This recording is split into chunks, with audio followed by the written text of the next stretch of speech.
আসসালামু আলাইকুম। অনুশীলন ক্লাসের পক্ষ থেকে স্বাগত জানাচ্ছি। আজকে নবম দশম শ্রেণীর পদার্থ দ্বিতীয় অধ্যায় গতি ময়মনসিংহ বোর্ড 2024 এই প্রশ্নটা সলিউশন করব। এখানে একটা গ্রাফ দেওয়া আছে উদ্দীপকে, সময় বনাম বেগের। সময় দেওয়া আছে 120 সেকেন্ড পর্যন্ত, আর বেগ দেওয়া আছে দেখেন 0, 4, 8, 12। একটু গ্রাফটা যদি খেয়াল করি যে 0 পরে 4, 4-এর পর 8, 8-এর পরে 12, তার মানে একটা ধারাবাহিকতা আছে, 4 করে বৃদ্ধি পাইছে। তার মানে এই যে দেখেন 60 সেকেন্ড, তার মানে 1 মিনিট পর্যন্ত এই পর্যন্ত গ্রাফটাকে আমরা বলবো যে এই গ্রাফের এই অংশটুকু হচ্ছে আপনার সুসমতরণ বা সমতরণে এখানে আছে। তাহলে আমরা এই গ্রাফের এই অংশটুকুকে আমরা কি বলতে পারি? সমতরণ বলতে পারি। পরে দেখেন বেলা 60 সেকেন্ডও ব্যাক 12, 80 সেকেন্ডও ব্যাক 12। তার মানে হচ্ছে 60 সেকেন্ড থেকে 80 সেকেন্ড পর্যন্ত এতটুক এই অংশটুক গ্রাফটা আছে সম বেগে। তাহলে এই অংশটুকু আমরা লিখতে পারি সম বেগ। আবার দেখেন 80 থেকে 120 সেকেন্ড পর্যন্ত 12-র অর্ধেক 6, তারপরে 0, তার মানে 6 করে হ্রাস পাইছে। তাহলে 6 করে যদি হ্রাস পায় তাহলে এখানে গ্রাফটা আরেকটা অংশে বিভক্ত হয়েছে, সেটাকে আমরা বলতে পারি সমমন্দন। সমমন্দন অর্থাৎ যে উদ্দীপকটা দেওয়া আছে এই উদ্দীপকটা 3টা ভাগে বিভক্ত আছে। তা 3টা বিভক্ত আমরা বুঝলাম। এবার আসলে আমরা ক নাম্বার প্রশ্ন করছে, পর্যায়বৃত্ত গতি কাকে বলে? কোনো গতিশীল কণার গতি যদি এমন হয় যে এটি এর গতিপথে কোনো নির্দিষ্ট বিন্দুকে একটি নির্দিষ্ট সময় পর পর একই দিক হতে অতিক্রম করে, তবে সেই গতিকে পর্যাবৃত্ত গতি বলে। এটা মুখস্থ রাখতে হবে। খ নাম্বার, কোন বস্তুর গড় বেগ শূন্য হলেও গড় দ্রুতি শূন্য হয় না। তাহলে তার আগে সর্বপ্রথম আপনাকে গড় বেগ শূন্য হলেও গড় বেগ সমান সমান আমরা জানি যে গড় বেগ সমান সমান জানি যে যদি আমরা বেগকে যদি সরণ দ্বারা যদি ভাগ করা হয় তাহলে সেটাকে বলা হয় গড় বেগ। আর গড় দ্রুতি হচ্ছে দূরত্বকে সময় দ্বারা ভাগ করতে হয়। তাহলে গড় বেগ শূন্যের কথা বলছে। যদি সরণ যদি শূন্য হয় তাহলে হচ্ছে আমাদের এখন যদি কোনো গড়বেগের ক্ষেত্রে সময়কে সরণ দ্বারা ভাগ করে বের করা যায়। এখানে যদি এখন যদি কোনো বস্তু বিভিন্ন পথ ঘুরে ফিরে ঠিক তার আদি অবস্থানে ফিরে আসে তখন তার সরণ শূন্য হয়। এটা আমি একটু ব্যাখ্যা দিই আপনাকে। ধরেন একটা বৃত্তাকার সার্কেল পথ, এই জায়গাতে একটা ব্যক্তি ছিল প্রথম দাঁড়িয়ে, তারপর পুরা রাস্তা সে ঘুরে হেরে আবার সে আগের রাস্তায় সে চলে আসছে। অর্থাৎ তার ব্যাগটা এখানে কি হয়ে গেছে, তার সরণটা এখানে কি জিরো হয়ে গেছে। তাহলে সে জিরো যদি হয়ে যায় তাহলে যদি সরণকে যদি সময় দ্বারা যদি ভাগ করা হয় তাহলে সাধারণত জিরো, তাহলে সময় যা তাই হয়। কিন্তু ওই ক্ষেত্রে তাহলে কি ব্যাগের মানটা কি হয়ে যাবে? গড় ব্যাগের মানটা জিরো হয়ে যাবে। এই কারণে বলা হয়েছে কোন বস্তু গড় ব্যাগ শূন্য হলেও গড় দ্রুতি শূন্য হয় না। কারণ হচ্ছে দ্রুতি কখনোই বা দূরত্বটা কখনোই কি শূন্য হয় না। দূরত্ব ধরে নিলাম যেখানে 20 মিটার বা 30 মিটার যাই হোক আছে। এটা হচ্ছে এই প্রশ্নের সমাধান। গ নাম্বার, গাড়িটির প্রথম 1 মিনিট 20 সেকেন্ডে কত দূরত্ব অতিক্রম করবে? তাহলে গ্রাফটাকে যদি দেখি যে 1 মিনিট 20 সেকেন্ড, তাহলে 60 সেকেন্ড হচ্ছে 1 মিনিট, আর এখানে 80 সেকেন্ড, তাহলে 80 সেকেন্ডে হচ্ছে এখানে 1 মিনিট 20 সেকেন্ড। তাহলে গ্রাফটার আমাদের এই 0 থেকে 80 সেকেন্ড পর্যন্ত আমাদের দূরত্বটা নির্ণয় করতে হবে। এখানে দুইটা ভাগে বিভক্ত দিতেছি সমতরণ। তাহলে 0 থেকে 60 সেকেন্ড, তাহলে আমরা ঘর নাম্বার 2 ভাবে দূরত্ব নির্ণয় করতে হবে আমাদের। তাহলে হচ্ছে 0 থেকে 60 সেকেন্ড পর্যন্ত একবার দূরত্ব নির্ণয় করতে হবে। তাহলে আমি এখানে লিখলাম 0 থেকে কত 60 সেকেন্ড পর্যন্ত দূরত্ব দূরত্ব তাহলে আমরা এখানে দেখি কি কি তথ্য দেওয়া আছে। এখানে দেখেন যে 0 থেকে 60 সেকেন্ড পর্যন্ত আদিবেগ দেওয়া আছে কত? আদিবেগ দেওয়া আছে 0 মিটার পার সেকেন্ড। তারপর হচ্ছে শেষ বেগ 60 সেকেন্ডকে ধরে কাজ করতে হবে। শেষ বেগ আছে কত? 12 মিটার পার সেকেন্ড। তা আর সময় আছে কত? 60 সেকেন্ড পর্যন্ত, যেহেতু তাহলে টি ইকুয়াল কত? 60 সেকেন্ড। আমাদের এখানে দূরত্ব বাই করতে হবে, যেহেতু আমরা দুটো দূরত্ব বাই করবো, তাহলে এটা S1 ইকুয়াল হোয়াট? তাহলে এস আছে, ইউ আছে, ভি আছে, টি আছে। তাহলে এই সূত্রের মাধ্যমে আমরা এই সূত্রটা ইউজ করতে পারি। S1 equal u plus v by 2 × t. তাহলে আদি বেগ হচ্ছে 0 প্লাস শেষ বেগ হচ্ছে কত? শেষ বেগ হচ্ছে 12, নিচে হচ্ছে 2, সময় হচ্ছে কত? 60। তাহলে যদি আমরা ক্যালকুলেশন করি তাহলে এটার উত্তর নেবে 360 মিটার। আবার গ্রাফটা যদি আমরা দেখি যে 60 থেকে 80 সেকেন্ড পর্যন্ত আবার দূরত্ব নির্ণয় করতে হবে, তাহলে 1 মিনিট 20 সেকেন্ড হয়ে যাবে। তাহলে 60 থেকে কত 80 সেকেন্ড পর্যন্ত দূরত্ব। দেখেন এই অংশটুকু সমবেগ আছে, সমবেগের জন্য আমাদের সূত্র ইউজ করতে হবে S2। তার মানে যেহেতু S1 এটাতে S2 ইকুয়াল হচ্ছে ভি টি। তাহলে হচ্ছে ভি এর মান, তো দেখেন 60-এর মধ্যেও 12, 80-এর মধ্যেও 12, তাহলে ভি এর মান হচ্ছে কত 12 মিটার পার সেকেন্ড। আর টাইম 60 থেকে 80-এর মধ্যে টাইম আছে কত 20 সেকেন্ড, তাহলে 20 সেকেন্ড দিলাম। তাহলে ভি এর মান হচ্ছে 12 গুণ টি এর মান হচ্ছে কত 20। তাহলে যদি ক্যালকুলেশন করা হয় তাহলে 12 আর 20 গুণ করলে হবে 240 মিটার। এখন আমাদের যে কাজটা করতে হবে, এখন দুটো যোগ করে দেওয়া লাগবে। তাহলে 1 মিনিট 20 সেকেন্ডের কথা বলছে, তাহলে 1 মিনিট 20 সেকেন্ডে দূরত্ব, এটা আমরা এস দ্বারা প্রকাশ করলাম, এস ইকুয়াল S1 প্লাস হচ্ছে S2। তাহলে হচ্ছে S1 এর মান হচ্ছে কত 360 প্লাস S2 মান হচ্ছে কত 240, তাহলে টোটাল রেজাল্ট হবে 600 মিটার। এই হচ্ছে ছোট গ নাম্বার সমাধান।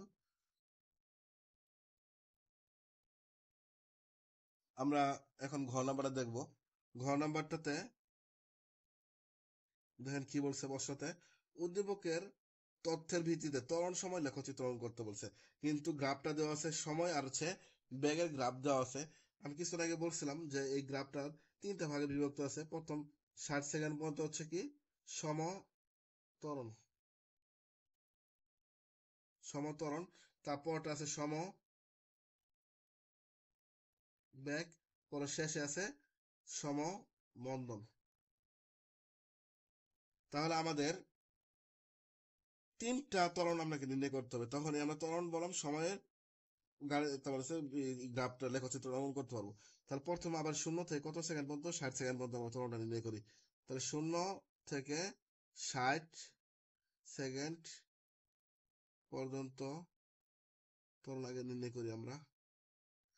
তাহলে ত্বরণ নির্ণয় করার সূত্র হচ্ছে, আমরা জানি যে A equal V minus U by T.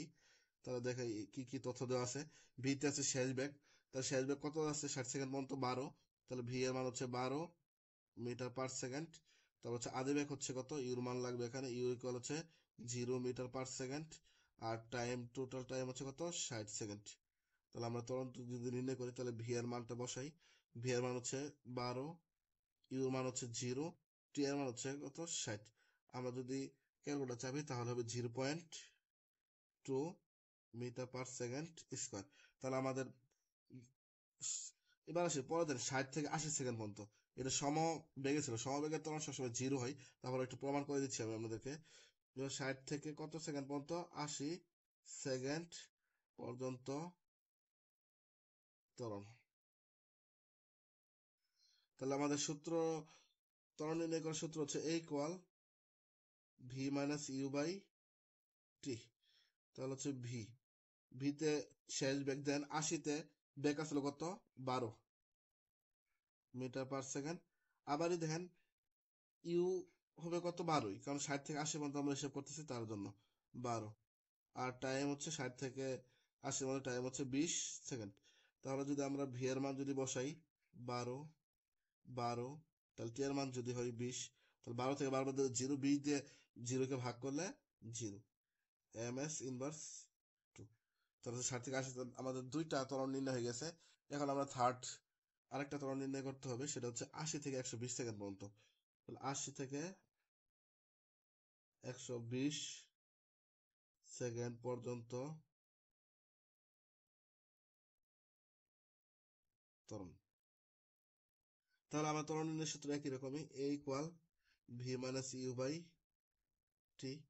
তাহলে দেখেন ভিতে শেষ বেগ, দেন শেষ বেগ কত আছে, শেষ বেগ আছে 0 এম এস ইনভার্স 1। আমরা দেখেন আদি বেগ কত আছে 80 থেকে আমরা হিসাব করছি যেহেতু, তাহলে u equal 12 metre per second. তাহলে আমরা টি এর মান হচ্ছে 40 সেকেন্ড। তাহলে 80 থেকে 120-এর মাঝখানে 40 সেকেন্ড। এবার ভি এর মান কত 0 বিয়োগ ইউর মান হচ্ছে কত 12, আর টি এর মান হচ্ছে কত 40। তাহলে যদি আমরা ক্যালকুলেটর চাপি তাহলে রেজাল্ট আসবে মাইনাস 0.3 এম এস ইনভার্স 2। এই হচ্ছে আমাদের 3টা ত্বরণ আমরা নির্ণয় করে পেরেছি। এখন আমরা ত্বরণ বনাম সময়ের লেখচিত্রটা একটু অঙ্কন করে দেখাই। তাহলে ত্বরণ বনাম সময়ের লেখচিত্র। নিচে এটা গ্রাফের মধ্যে করে দিতে হবে আমাদের। ত্বরণ বনাম সময় লেখচিত্র। লেখচিত্র আমরা এই জায়গাতে অঙ্কন করতেছি।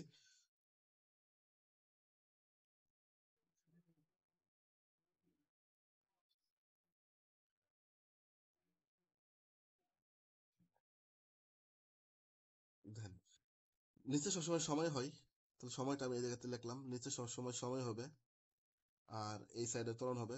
তাহলে সময় একক সেকেন্ড আর এই সাইড হবে ত্বরণ। তাহলে আমরা এই জায়গাতে লিখলাম ত্বরণ। ত্বরণ হবে ms ইনভার্স 2। তাহলে দেন ত্বরণ সর্বমোট 3টা ত্বরণ পাওয়া গেছে, একটা 0.2 আর একটা 0 আর একটা হচ্ছে -0.3। একটা গ্রাফের এটা হচ্ছে 0, এটা হচ্ছে 0, তো ত্বরণ হচ্ছে 0 আর সময় কতটুকু আছে দেখেন 0 20 থেকে কত 180 পর্যন্ত। তাহলে আমরা 0 পরে কত দেবো 20, তারপর হচ্ছে দেবো 40, তারপর হচ্ছে দেবো 60, তারপর দেবো 80, 100, 120। আমরা সময়টাকে দিলাম। এবার আমরা সে ত্বরণটাকে দেবো। তাহলে ত্বরণ একটা আছে 0.2 আর একটা আছে -0.3। যদি প্লাস, যেহেতু এই প্রথম ত্বরণটা 0.2 যেহেতু প্লাসে আছে ত্বরণটা, তাহলে আমরা এটা উপরে রাখবো 0.2টা। আর যেহেতু মাইনাস নামছে নিচে, এটা -0.3, মাইনাসেরটা সবসময় গ্রাফটার নিচের অংশটুকুতে হবে। তাহলে এই জায়গাতে আমরা রাখবো কত -0.3। এখন আমরা একটু দেখি। দেখেন 0.2 ত্বরণটা ছিল কত 0 থেকে 60 সেকেন্ড পর্যন্ত। তাহলে দেখেন গ্রাফটাতে এরকম হবে যে 0 থেকে কত 60 পর্যন্ত কতটুকু ছিল 0.2 ত্বরণ ছিল। তারপরে 60 থেকে 80 পর্যন্ত ত্বরণ কত ছিল 0 ছিল। তাহলে 0 দাগ তো এটাই, এই মূল মধ্যরেখাটাই। তাহলে 60 এইটুকু আমরা একটু মোটা করে দেবো। তাহলে 60 থেকে 80 পর্যন্ত এই 0 ছিল। তারপরে 80 থেকে 120 পর্যন্ত কত 0 -0.3। তাহলে এই 80 থেকে 120 পর্যন্ত, 80 থেকে 120 পর্যন্ত আপনার 0.3 একটু নিচে হবে আরেকটু। এই হচ্ছে আপনার ত্বরণ বনাম সময়ের লেখচিত্র। এই হচ্ছে ময়মনসিংহ 2024-এর প্রশ্ন সমাধান। সবাইকে ধন্যবাদ। আসসালামু আলাইকুম।